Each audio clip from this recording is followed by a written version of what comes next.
आणि आता आपला कार्यक्रम पैसा झाला मोठा, ज्याच्यामध्ये आपल्या सगळ्यांचं स्वागत. आणि आजचा आपला विषय आहे तो आहे व्हॅलेंटाईन डे स्पेशल. अर्थातच आपल्या व्हॅलेंटाईनसाठी तुम्ही गुंतवणूक नेमकी कशी कराल या सगळ्याबद्दल आज आपण बोलणार आहोत. आणि यासाठी वयाचे 3 टप्पे आपण घेतलेले आहेत, ज्याच्यामध्ये 30, 45 आणि 60 अशा टप्प्यावर आपल्या व्हॅलेंटाईनसाठी, आपल्या जोडीदारासाठी, आपल्या जोडीदाराच्या भविष्यासाठी, अर्थपूर्ण भविष्यासाठी कशी आपण गुंतवणूक कराल, काय नेमके ऑप्शन्स असतील आपल्यासोबत, कसा विचार आपण करायला हवा, या सगळ्याबद्दल आपण बोलणार आहोत. आपल्यासोबत आहेत आपले गुंतवणूक सल्लागार निखिल नाईक सर. त्यांच्याकडे जाऊया आणि त्यांना देखील आपण सगळ्या प्रेक्षकांना, सर तुम्हाला आणि सगळ्या प्रेक्षकांना आपण सगळ्यात सुरुवातीला शुभेच्छा देऊया व्हॅलेंटाईन डेच्या. आणि व्हॅलेंटाईन डे सेलिब्रेशन एकीकडे होत असतानाच आपण आज अर्थपूर्ण व्हॅलेंटाईन डे खऱ्या अर्थाने, वेगळ्या अर्थाने साजरा करतोय. तर त्याच्यामध्ये सुरुवातीला सर आपण काही महत्त्वाचे मुद्दे, जनरल मुद्दे बघूया आणि मग त्याच्यानंतर मी जसं म्हटलं वयाच्या ज्या कॅटेगरीज आहेत त्यानुसार जाऊया. तर सगळ्यात सुरुवातीला आपण काही जनरल, एक सर्वसाधारण जे मुद्दे आहेत जे आपण लक्षात घेतले पाहिजेत गुंतवणूक करताना ते बघूया.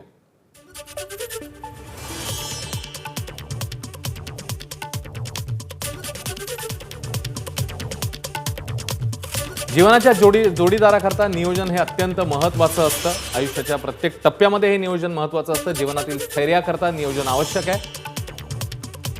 दिखाऊपणापासून दूर राहणं गरजेचं आहे आणि संयमाने पावलं टाकणं देखील आवश्यक आहे. आपण हे 4 मुद्दे घेऊन आता सध्या निखिल नाईक सरांकडे जाऊया. निखिल नाईक सर, खरं म्हणजे ह्या बेसिक गोष्टी आहेत ज्या सर्वसाधारण आयुष्यामध्ये देखील आपल्याला फार महत्त्वाच्या आहेत आणि त्याच घेऊन आपण आता पुढे जातोय.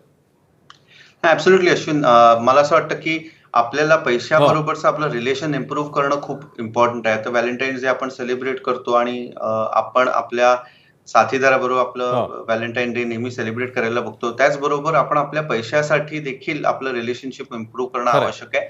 आणि आपलं रिलेशन आपल्या व्हॅलेंटाईन बरोबर पैशासाठी म्हणजे आर्थिक दृष्ट्याने कसं रिलेशन आहे ते देखील करणं आवश्यक आहे. 2-3 गोष्टी आपण त्याच्यात लक्षात घेतल्या पाहिजेत. ते म्हणजे प्रामुख्याने एक तर सर्वप्रथम एक स्ट्रॉंग रिलेशनशिप बिल्ड केलं पाहिजे पैशाबरोबर. बऱ्याचदा असं आपल्याला असं वाटतं की पैसा हा वाईट गोष्ट आहे, पैसा असणं चांगलं नसतं किंवा पैसे जे कमवतात ते वाईट मार्गानेच कमवले जातात. तर असं नसतं. We have to start loving money. सगळ्यात सर्वप्रथम म्हणजे you have to start loving money आणि मग तुम्ही पैसा तुमच्या आयुष्यात अट्रॅक्ट करू शकता. ऑफकोर्स पैसा हे सर्वस्व काही नसतं, म्हणजे money is not everything. But at the same time पैसा बरेच काही प्रॉब्लेम सॉल्व्ह करू शकतो, बरेच काही गोष्टींचं सोल्युशन म्हणून आपल्याला आयुष्यात राहू शकतं. सर्वप्रथम जेव्हा जर मला पैशाचं माझं रिलेशनशिप इम्प्रूव्ह करायचं असेल तर आपल्याला फायनान्शियल लिटरसी किंवा आपल्याला स्वतःला पैशाबद्दल एज्युकेट करणं आवश्यक आहे. मग त्यासाठी तुम्ही बरेच ब्लॉग्स आहेत. आज प्रॉब्लेम असा आहे की आपल्याला शालेय एज्युकेशनामध्ये, शालेय शिक्षणामध्ये पैसा हा गोष्ट शिकवली जात नाही. आणि जेव्हा आपण बँकेत जातो एखादं लोन घ्यायला तेव्हा आपली मार्कशीट बघितली जात नाही, तर बॅलन्स शीट बघितली जाते. तर जेवढी आपली मार्कशीट इम्पॉर्टंट आहे आयुष्यामध्ये, करिअर जेवढं इम्पॉर्टंट आहे तेवढंच पैशाबद्दलची जागरूकता, पैशाबद्दलचा अवेअरनेस हा देखील तेवढाच इम्पॉर्टंट आहे. आणि मला असं वाटतं की सो हे जर आपण इम्प्रूव्ह केलं, या गोष्टी जर इम्प्रूव्ह केल्या तर नक्कीच हे होतं. आता राहिली गोष्ट आपल्या पार्टनर बरोबर, लाईफ पार्टनर बरोबर, आपल्या जोडीदाराबरोबर आपण पैशाच्या गोष्टी कशा रीतीने आपण त्याचा रिलेशनशिप इम्प्रूव्ह करू शकतो. तर सर्वप्रथम म्हणजे आपले जे काही कॉमन गोल्स आहेत ते आपण डिस्कस केले पाहिजेत.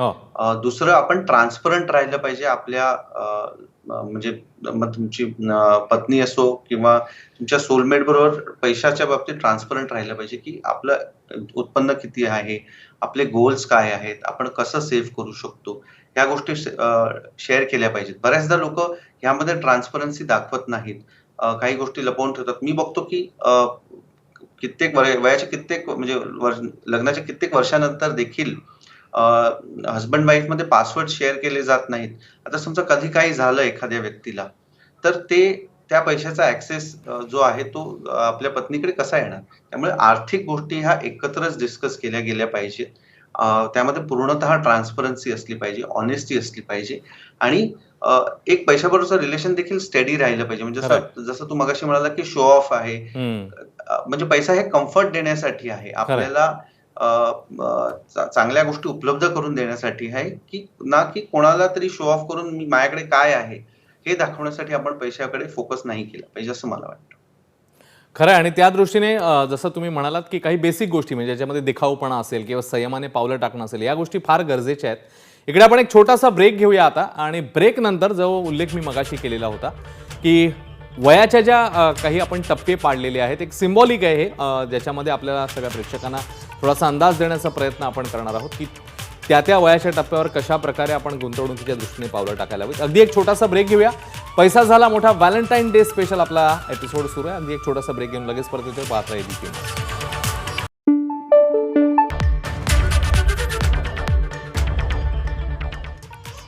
आपण बघताय पैसा झाला मोठा एबीपी माझावर. आपल्या व्हॅलेंटाईनसाठी कशी कराल गुंतवणूक, असा आजचा आपला विषय सुरू आहे. थोडा वेगळा विषय आपण घेतला व्हॅलेंटाईन डे निमित्ताने, कारण ज्या व्यक्तीमध्ये आपलं मन गुंतलेलं आहे त्याच्यासाठी गुंतवणूक आपल्याला करायची असंही आपण म्हणू शकतो.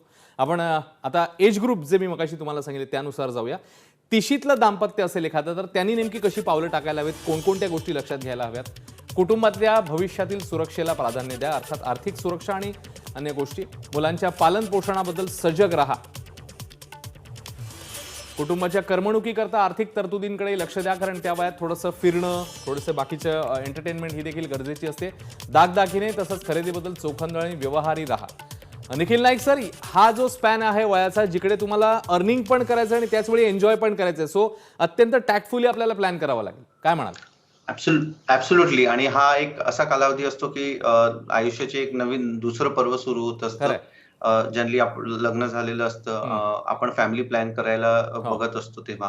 तर ह्यामध्ये तुम्हाला समतोल राखणं खूप आवश्यक असतं. आणि बरेचदा असं सांगितलं जातं की आपल्याला ज्या गोष्टींची गरज नाही ती विकत घेऊ नका आणि ती लांबणीवर टाळा. पण माझं असं मत आहे की हे देखील करणं थोडंसं टाळलं पाहिजे, कारण प्रत्येक गोष्टीला एक योग्य वेळ असते आणि मग त्यासाठी तुम्ही ती जास्त लांबणीवरती ठेवून जास्त डिले करून देखील त्याचा उपयोग नसतो.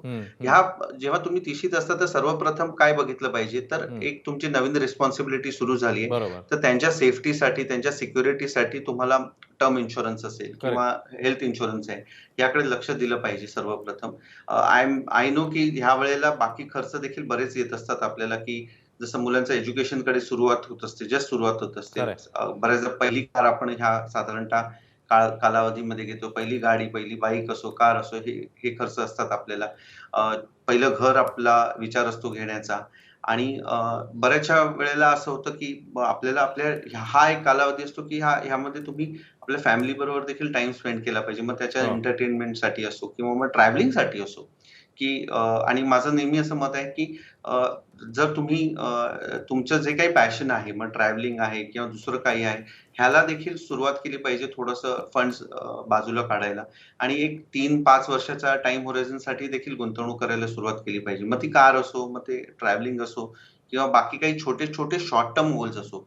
कारण एक लक्षात घ्या की फॅमिलीला जे छोटे छोटे शॉर्ट टर्म गोल जर तुम्ही अचीव्ह करायला लागला, तरच मग एक तो कॉन्फिडन्स येतो की लॉंग टर्म मध्ये देखील आपण लॉंग टर्म साठी गुंतवणूक करू शकतो. मग ते दागदागिने असो किंवा ह्या सगळ्या छोट्या गोष्टींसाठी सुरुवात केलं पाहिजे. जर मुलांचा जन्म झाला असेल तर मुलांचा सेव्हिंग्ज अकाउंट असो, मग मुलांचा पीपीएफ असो किंवा मुलांसाठी काही गुंतवणूक असो, हे देखील लवकरात लवकर सुरू करण्यासाठी प्राधान्य दिले पाहिजे. खरंय. हा झाला 30शीतला दाम्पत्याच्या दृष्टीने आपण थोडासा प्लॅन सांगितला. आता 45 वय वर्ष 45 आणि पुढे आपण नेमका कसा विचार करायला हवा त्या दृष्टीने जाणून घेऊया. तिकडे काय नेमके ऑप्शन्स असतील किंवा कशी पावलं टाकायला हवीत. सेवानिवृत्तीनंतरच्या जीवनाकरता आर्थिक तरतूद तेव्हाच करून ठेवणं फार गरजेचं आहे. औषधोपचारांच्या खर्चासाठी तरतूद, त्यासोबतच दुसऱ्या घराच्या खरेदीसाठी पावलं. निखिल नाईक सर, मगाशी मी म्हटल्याप्रमाणे सुरुवात होती म्हणजे नवीन प्रवासाची, जसं तुम्ही उल्लेख केला. मात्र आता कुठेतरी तुम्ही स्थिरावलेले असता वयाच्या 45 मध्ये, आणि मग नवीन घर आणि बाकीच्या गोष्टी, थोडंसं आणखी पुढे जाऊन थोडी आणखी इन्व्हेस्टमेंट, या सगळ्याबद्दल आता आपल्याला विचार करायला लागतो या वयामध्ये. ऍब्सोल्युटली अश्विन. याच्यात कसं होतं की ह्या कालावधीमध्ये आपण सेटल झालेलो असतो. बऱ्याचदा लोक दुसरा जॉब शोधायला बघतात किंवा नवीन स्वतःचं करिअर, दुसरं सेकंड इनिंग करिअरची सुरू करायला बघतात. स्वतःचा बिझनेस असो किंवा बाकी काही गोष्टी असतो, ह्यामध्ये थोडंसं एक कुठेतरी हे घ्यायला बघतात. या कालावधीमध्ये मोर ऑर लेस तुम्हाला क्लॅरिटी आलेली असते की मुलांच्या एज्युकेशनला खर्च किती लागणार आहे किंवा मुलांचं एज्युकेशन जवळपास तुमचा तो मेजर खर्च सुरू झाला असतो किंवा संपत आलेला असतो. आणि मग दुसरं जे महत्वाचा टप्पा जो आहे आपल्या आयुष्यातला, तो म्हणजे रिटायरमेंट. आणि साधारणतः आपल्याकडे 180च्या आसपास महिने राहिलेले असतात ह्या वेळेला. म्हणजे जर 15 वर्ष आपण जॉब करणार असू किंवा करिअर असेल आपलं, 60व्या वर्षी आपण रिटायर होणार असू, तर आपल्याला साधारणतः 180 महिने राहिलेत. तर ह्या टप्प्यावरती आपण रिटायरमेंटचा नक्कीच विचार करणं सुरू केलं पाहिजे.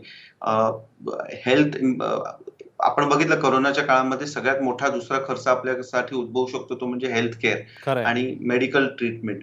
आणि त्यासाठी आपल्या फॅमिलीसाठी, तुमच्या जोडीदारासाठी, तुमच्यासाठी बेस्ट हेल्थ ट्रीटमेंटसाठी तुम्ही फंड्स आत्तापासून सुरू करू शकता सेव्ह करायला. आणि आपण बघितलं की सीनियर सिटीजन्स असो किंवा 50-55 वर्षाच्या वयाच्या वरती जे गुंतवणूकदार होते, जे इंडिव्हिज्युअल्स होते, त्यांना कुठेतरी कोरोना काळामध्ये थोडंसं सावध राहावं लागलं.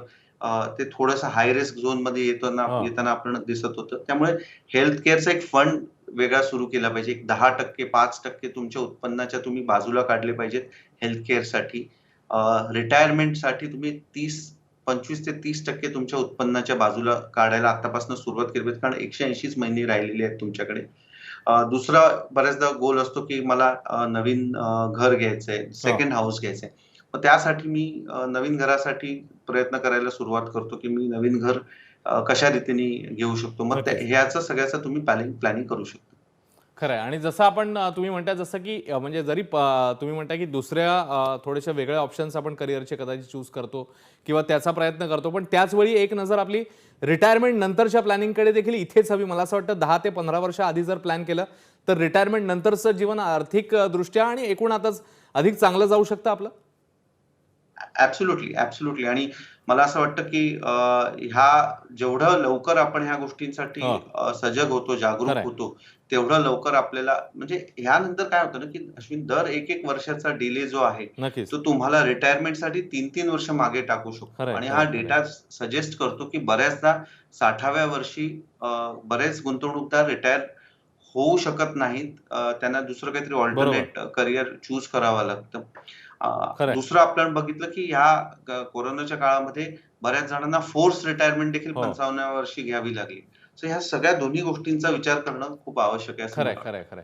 आणि आता त्या टप्प्याकडे आपण जाऊया ज्याचा आपण उल्लेख केला तो म्हणजे अर्थातच रिटायरमेंट, निवृत्तीनंतरचा म्हणजे 60तला टप्पा, जिकडे शरीर आणि मन दोन्ही थोडंसं थकलेलं असतं. आपण इतकी वर्ष खूप मेहनत केलेली असते, पण तरी देखील एक ऊर्जा आणि चैतन्य घेऊन आपण पुढे जायचा प्रयत्न करत असतो. खरं म्हणजे किंबहुना आपण थोडंसं असं म्हटलं तरी चालेल की ही 60तली मंडळीच आपल्याला अधिक ऊर्जादायी आणि चैतन्यदायी वाटत असतात त्यांच्या ॲटिट्यूडमुळे, अप्रोचमुळे. आणि तो अप्रोच आणखी चांगला कसा होऊ शकतो तर 60मधल्या तुमच्या फायनान्शियल प्लॅनिंगमुळे, आर्थिक नियोजनामुळे. तर ते नेमकं कसं करायचं आहे ते थोडंसं आपण बघूया.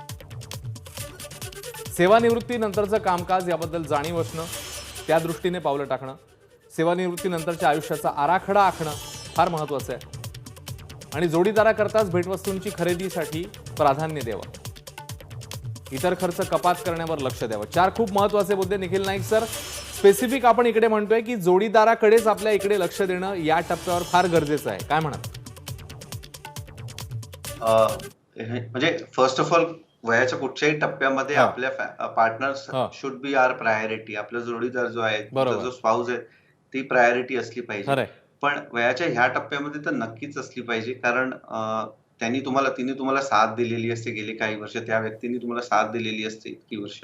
आता हीच केवळ प्रायोरिटी असली पाहिजे. आणि बऱ्याचदा असं आम्ही बघतो की लोक रिटायर झाल्यानंतर असं म्हणतात की आम्ही मुलाला गिफ्ट देऊ, मुलांच्या मुलांना गिफ्ट देऊ. मला असं वाटतं की ह्या कालावधीमध्ये फक्त आणि फक्त तुमच्या जोडीदारासाठी, पार्टनर्सलाच तुम्ही गिफ्ट देण्याचा प्रयत्न केला पाहिजे. आणि केवळ everything should revolve around that person.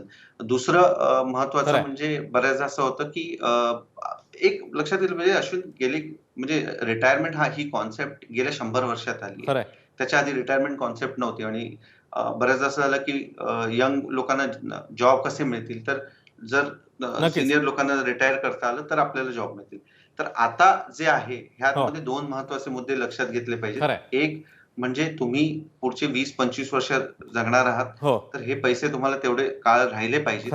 आणि जर तुम्ही म्हणजे तुमची पत्नी कदाचित तुमचे जास्त काळ जगणार आहे, तर तुमचा होरायझन पुढच्या 30 वर्षासाठी असलं पाहिजे. आणि ह्याचा आराखडा तुम्ही नक्कीच दोन्ही महत्त्वाचे मुद्दे निखिल नाईक सर तुम्ही सांगितले आता. आणि जसं आपण म्हणतोय की एक छोटासा प्रयत्न होता आपला, हा व्हॅलेंटाईन डे निमित्त होतं फक्त, पण आपण असं नेहमी आपल्या प्रेक्षकांना अलर्ट करत असतो वेगवेगळ्या. आज एक रेफरन्स फक्त व्हॅलेंटाईन डेचा घेतला, पण वयाच्या प्रत्येक टप्प्यावर असं नियोजन करणं फार महत्त्वाचं असतं आणि त्या दृष्टीनेच आपल्या प्रेक्षकांना गाईड करण्याचा हा प्रयत्न. खूप खूप धन्यवाद सर या सगळ्या महत्त्वाच्या माहितीबद्दल. तेव्हा पैसा झाला मोठामध्ये आता आपण इकडेच थांबणार आहोत या महत्त्वाच्या विषयामध्ये. आपल्या जोडीदार असंच प्रेम करत राहा आणि आर्थिक सुदृढतेच्या दृष्टीने पावलं टाकत राहा. पैसा झाला मोठामध्ये आता इकडेच थांबतो. एबीपी माझा, उघडा डोळे बघा नीट.